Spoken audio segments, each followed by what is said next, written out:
Aku Haji Mirza Gunawan untuk memberikan tausiah. Kami persilakan.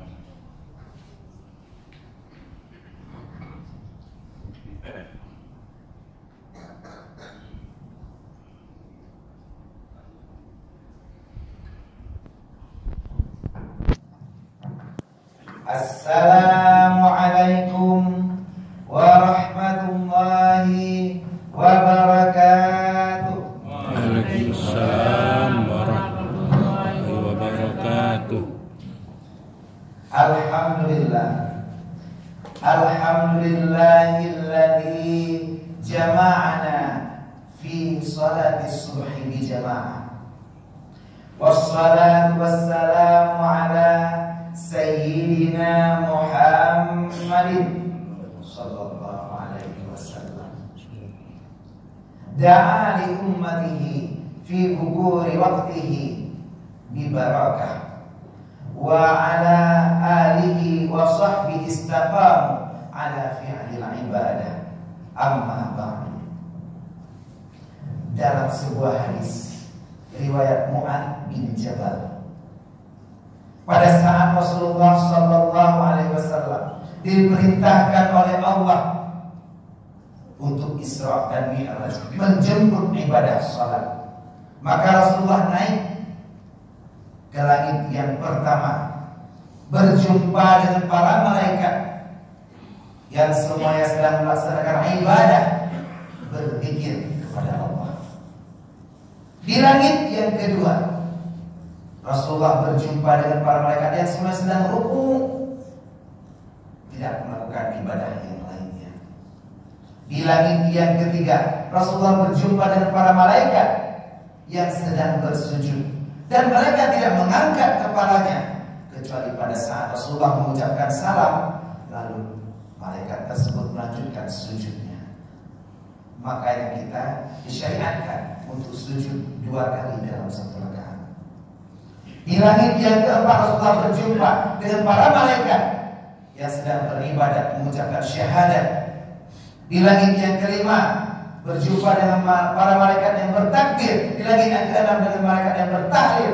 Dan di langit yang ketujuh, Rasulullah berjumpa dengan para malaikat yang sedang mengucapkan salam.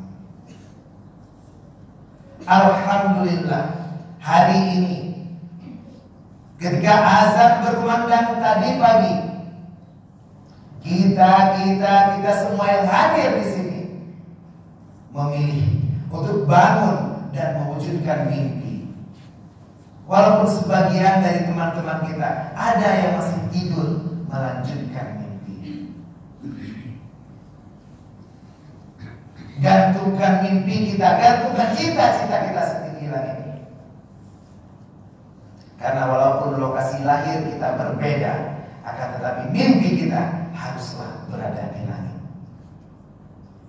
Allah berfirman, Rasulullah bersabda dan puji berkata, semoga selawat beriring salam akan selalu tercurahkan kepada baginda Rasulullah sallallahu alaihi wasallam. Di mana ketika baginda Rasul melihat ibadah para malaikat di 7 lapisan langit, maka Rasulullah sangat ingin, Rasulullah sangat rindu, dan beliau berharap agar Allah menganugerahkan ibadahnya para malaikat kepada kita semua umatnya Rasulullah. Allah maha memahami, Allah maha mengerti apa yang diinginkan oleh Rasulnya, apa yang diinginkan oleh Nabinya, apa yang diinginkan oleh kekasihnya.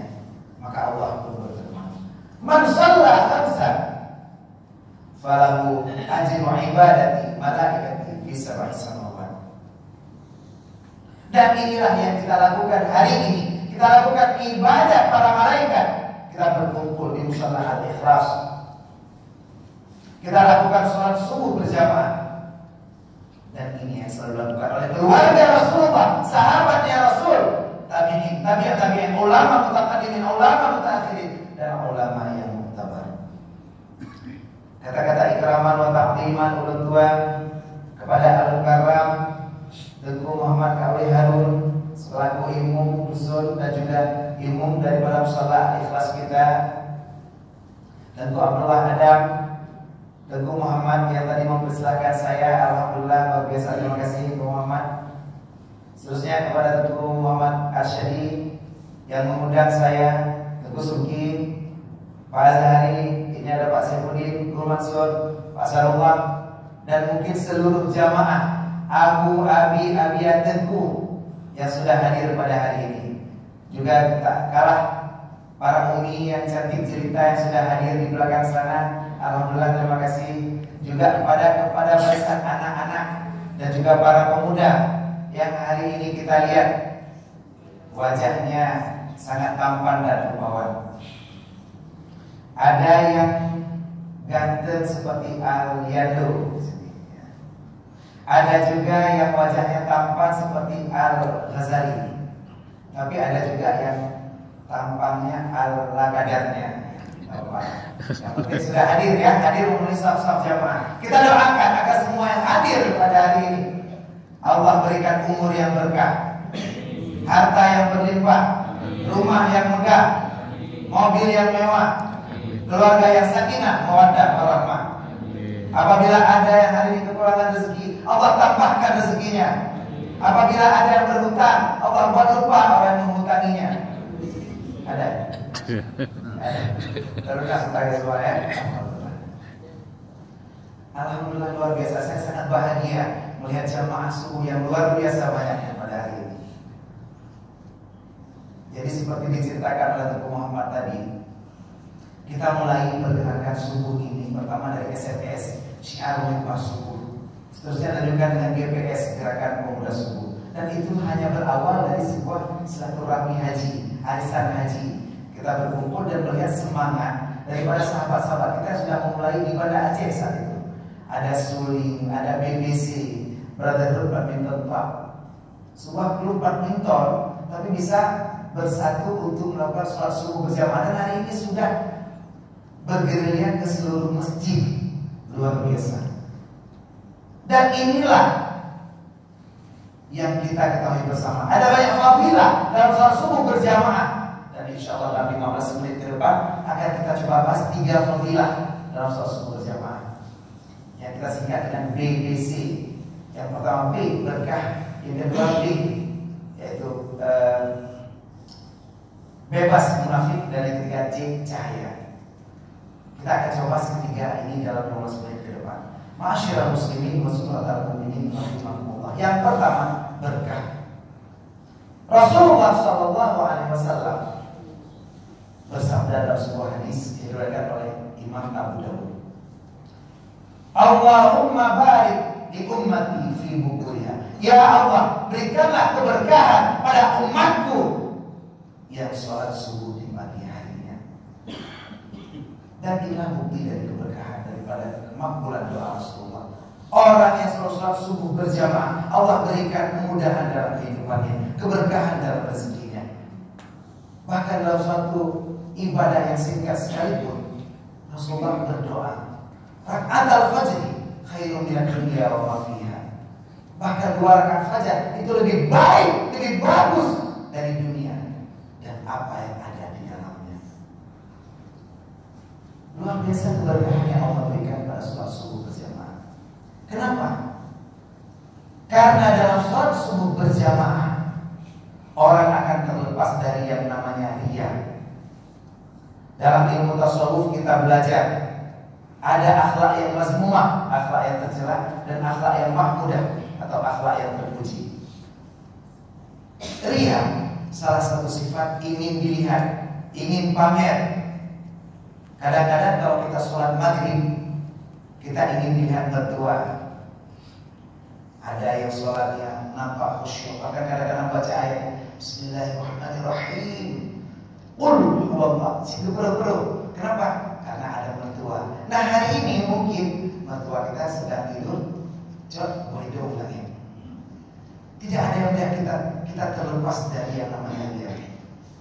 Bahkan dengan keberkahan ilmu tasawuf yang kita lakukan pada sholat subuh berjamaah, kita akan terlepas dari berbagai penyakit. Riya, ujub, takabur, sombong, sum'ah, juga penyakit mata, penyakit hidung, delinyung, sakit lapul, gergelapul, sakit lapule, darah manis, darah tinggi, darah distal. kita lepas dari semua penyakit tersebut. Dalam Islam penyakit juga penyakit ngebor. Kita lepas dari semua penyakit tersebut. Kenapa? Karena ada keberkahan yang Allah berikan. Keberkahan pada sholat subuh berjamaah ini Allah berikan kepada orang-orang yang mau mengisi saf-saf sholat subuh berjamaah. Dan itulah kita semua yang hadir pada hari ini. Ma'asyiral muslimin, kaum ayah bertuah asy-syurga Allah. Yang kedua, fadilah sholat subuh berjamaah bebas munafik. Kita ketahui bahwa tanda munafik itu ada 3. Ayatul munafiqina thalathun. Idza haddatsa kadzdzaba wa idza wa'ada akhlafa wa idza tumina khana. Orang munafik itu tandanya ada 3. Apabila berbicara, ia berdusta. Apabila ia berjanji, ia menyalahi. Dan apabila dipercaya, ia berkhianat. Orang yang sholat subuh dalam jamaah, diriwayatkan oleh sebuah hadis diriwayatkan oleh Abu Hurairah. Kata Rasulullah, "Afdalus sholati 'alal munafiqina al-fajr wal isya." Salat yang paling berat bagi orang munafik adalah salat subuh dan salat isya. Kita lihat orang yang munafik, walaupun dia mungkin mau salat maghrib, dia akan tinggalkan salat subuh berjamaah. Kenapa? Kita tadi sudah tahu dalam salat subuh berjamaah itu ada keberkahan. Makanya nampak orang yang sholat subuh berjamaah itu akan beda dengan orang yang tidak sholat subuh berjamaah. Mungkin orang yang tidak sholat subuh berjamaah cuma sekedar kerja, tapi kita yang sholat subuh berjamaah akan kerja dengan cerdas, dengan ikhlas, dan juga dengan tuntas. Orang yang meninggalkan sholat subuh berjamaah kalau bekerja akan bekerja dengan kerja keras. Mungkin kepala jadi pundak, lutut kaki, kepala pundak, lutut kaki. Dia lakukan kerja yang sangat ekstra keras, akan tapi tidak bermanfaat dan tidak berfaedah. Ada yang kerja bakti sukarela bertahun-tahun, bahkan sudah berdoa waktu mau pakai sepatu pagi hari, ya Allah, kecil belum ke pegawai kontrak, tapi tidak sholat subuh berjamaah, Allah tidak kabulkan. Kadang-kadang ada yang sudah kontrak mungkin di rumah sakit. Ada kemarin sahabat yang kerja sebagai cleaning service di rumah sakit. Lalu bertanya, Ustaz, apakah kalau kita kerja lama-lama di rumah sakit sebagai cleaning service, kita akan diangkat jadi dokter, Ustaz? Saya jawab, ya nggak apa-apa. Bisa jadi insya Allah, mudah-mudahan Allah akan ubah nasib kita kalau kita mau sholat subuh berjamaah. Ini ada teman saya saja, dulunya sebagai penjaga kamar jenazah, dan alhamdulillah sekarang sudah jadi jenazah. Jadi ada peningkatan. Nah, orang kalau tidak sholat subuh berjamaah, ketika dia jadi jenazah baru sadar bahwa dalam sholat subuh berjamaah itu ada yang diajarkan oleh Rasulullah, terlepas dari munafik. Karena Rasulullah sendiri saat bersabda juga, itu bukanlah apa yang diinginkannya. Wa ma yantiqu 'anil hawa in huwa illa wahyu yuha. Bukanlah yang Rasulullah ucapkan itu dari keinginannya, tapi itulah wahyu yang diperintahkan oleh Allah Subhanahu wa taala. Orang yang beribadah salat subuh berjamaah, dia akan hanya beribadah kepada Allah Subhanahu wa taala. Anta'budallaha mukhlishina lahu-d-din walau karihal kafirun walau karihal musyrikun walau karihal munafiqun. Kita akan beribadah hanya kepada Allah yang laisa kamitslihi syai'un wa huwas samiul basir. Allah yang kita sembah yang tidak sama dengan sesuatu apapun, Allah yang tidak bertempat, Allah yang tidak berhajat kepada apapun, dan itulah Allah yang kita sembah. Orang yang sholat subuh berjamaah akan kekal ilmu tauhidnya, dia akan pandai mengesahkan Allah Subhanahu wa taala. Sehingga kita harapkan orang yang sholat subuh berjamaah di akhir hayatnya, maka kata-kata yang ada di lidahnya, kata-kata yang ada di lisannya adalah kalimat tauhid. Maka akhiru kalamihi la ilaha illallah dakhala jannah. Kita harapkan semua jamaah yang hadir untuk sholat subuh berjamaah pada hari ini, Allah akan berikan kematian dengan husnul khatimah dan bisa mengucapkan kalimat la ilaha illallah. dengan ilmu tauhid, sholat subuh berjamaah akan membuat kita bebas munafik. Itu yang kedua. Yang ketiga, kaum kedua asal-syurga Allah. Yang terakhir yaitu cahaya. Dalam sebuah hadis riwayat Abu Dawud, Rasulullah bersabda, "Basyiril masyiina fi dhulamil laili binurin tamam yaumil qiyamah." Berikan kabar gembira, berikan kabar bahagia bagi orang-orang yang berjalan di tengah gelapnya malam untuk melakukan sholat subuh berjamaah dengan cahaya yang sempurna di hari kiamat. Dan itulah kita semua yang hadir pada hari ini. Rasulullah sudah berikan kita kabar bahagia. Kenapa? Orang yang selalu sholat subuh berjamaah Allah berikan cahaya dalam sholat kita. Maka kita membaca Al-Quran, yang juga Al-Quran menjadi cahaya dari Allah. Allahu nurus samawati wal ardh, mathal nurihi kamishkatin fiha misbah, al-misbahu fi zujajah, az-zujajatu ka'annaha kawkabun durriyyun yuqadu min syajaratin mubarakatin zaitunatin la syarqiyyatin wala gharbiyyah, yakadu zaituha yudhi'u walau lam tamsashu nar, nurun ala nur, cahaya di atas cahaya. Dan inilah yang kita peroleh. Orang-orang sholat subuh wajahnya selalu bercahaya, wajahnya selalu bersinar. Anak kayak dulu saya wajahnya sudah bercahaya. Kenapa? Ini akibat daripada ibadah yang dilakukannya. Hari ini kita sholat subuh, bahkan kita mengajak anak-anak kita untuk sholat subuh. Mungkin kalau hari Jumat nggak banyak karena hari sekolah. Ada hari Minggu, ada SMS, besok GPS, Minggu ada SMS, ajak anak-anaknya semua. Jadi hari Minggu bukan hanya nonton Upin dan Ipin, bukan hanya nonton Doraemon, tapi juga dimulai dari sholat subuh berjamaah. Terkadang dalam pagi anak-anak bangun tidur langsung duduk depan TV, nonton Doraemon. Aku ingin begini, aku ingin begitu, ingin ini, ingin itu, banyak sekali. Begitu banyak keinginan manusia. Tapi itu sebenarnya Allah berikan sebenarnya kalau kita sholat subuh berjamaah. Apa yang diinginkan? Yang diinginkan selalu dikabulkan. Kenapa? Karena ada kantong ajaib. Tapi kita meyakini bahwa ada zat lain selain Allah yang mampu mengabulkan doa kita. Itu salah. Tidak sesuai dengan ilmu tauhid. Kalau kita sholat berjamaah, kita akan selalu minta kepada Allah. Aku ingin terbang bebas di angkasa. Hai, maling-maling jambu. Ternyata hari Minggu maling jambu. Di rumah apa nu? Gerong nang kau. Nyangka ke mulai oke bola. Kenapa? Karena tidak sholat subuh berjamaah. Bukan sholat subuh berjamaah. Orang sholat subuh berjamaah wajahnya akan bercahaya. Mungkin kalau malam tidak ada matahari, ada cahaya bulan, wajahnya bersinar seperti rembulan. Mungkin anak-anak yang masih kecil, masih gadis, lagunya itu masih ambilkan bulan bu. Kalau sudah mulai remaja, aku datang bulan bu. Kalau sudah dewasa mungkin sudah 9 bulan bu. Kalau sudah tua, panggilkan ambulan bu.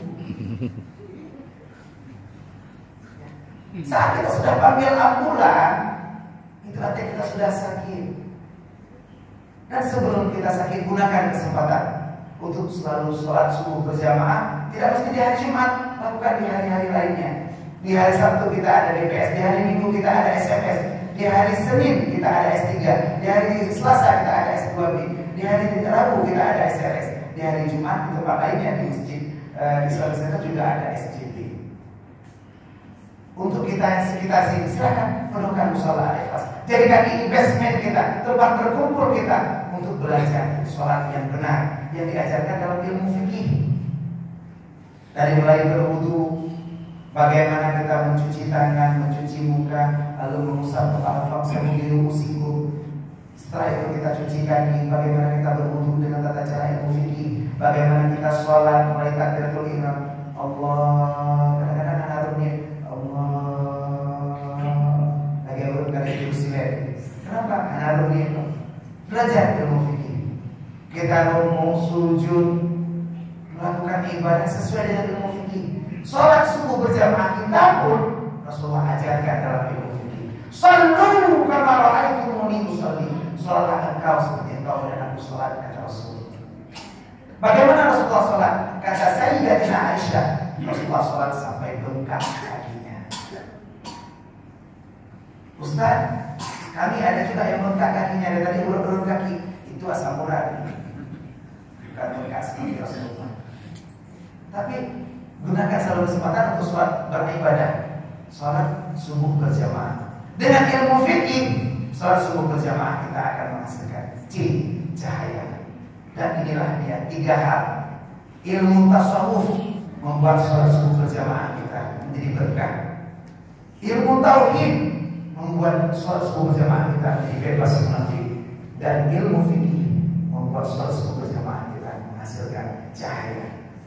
Tasawuf, tauhid dan fikih disingkat oleh Ustaz Muhammad tadi sebagai tastafi. Jadi dengan tastafi, sholat subuh berjamaah kita menjadi BBC, bercahaya, berkah, bebas munafik dan cahaya. Insya Allah kita harapkan agar seluruh jamaah yang hadir pada hari ini Allah berikan istiqamah dalam sholat subuh berjamaah setiap harinya. Bahkan kita mengajak keluarga kita, anak-anak kita, handai taulan kita, tetangga kita, ajak ramai-ramai. Anfusakum wa ahlikum nara. Ajak keluargamu dan lepaskan dirimu sendiri dari api neraka. Hari ini siapa yang mengajak untuk sholat subuh berjamaah, maka Rasulullah mengajarkan, man sanna sunnatan hasanatan falahu ajruha wa ajru man amila biha.